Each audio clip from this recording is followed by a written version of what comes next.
আসসালামু আলাইকুম। আজকে দেখাচ্ছি দারুণ মজার ইলিশ মাছের ঝুরি ভাজা। আমরা আধা চামচ লবণ, আধা চামচ হলুদ গুঁড়া, আধা চামচ মরিচ গুঁড়া আমরা দিয়ে সামান্য একটু পানি দিয়ে আমরা মশলাটাকে মাখিয়ে নিয়ে আমরা সবগুলি মাছের গায়ে খুব ভালো করে মশলাটা এইভাবে মাখিয়ে দিব। মাখানোর পরে আমরা তেল গরম করে মাছ আমরা ভেজে নেব। মাছ ভাজা হয়ে গেলে আমরা এক পাশ ভাজা হলে উল্টে অপর পাশ বেছে নেব।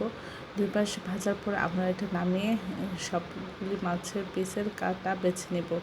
কাটা বাছা হয়ে গেলে আমরা পরে এটা কড়াইতে তেলের মধ্যে পেঁয়াজ কাঁচামরিচ দিয়ে একটু ভেজে নেব। নিয়ে আমরা এর মধ্যে দিয়ে দেবো আদা চামচ আদা বাটা, আদা চামচ রসুন বাটা দিয়ে আমরা একটু মশলাটা কষিয়ে নিয়ে আমরা আধা চামচ লবণ, 1 চামচ মরিচের গুঁড়া, আধা চামচ হলুদ গুঁড়া, আধা চামচ ধনিয়া গুঁড়া, আধা চামচ জিরা গুঁড়া সব কিছু দিয়ে আমরা মশলাটা কষিয়ে নিয়ে তারপরে বাছা ইলিশ মাছটা এর মধ্যে দিয়ে দিব।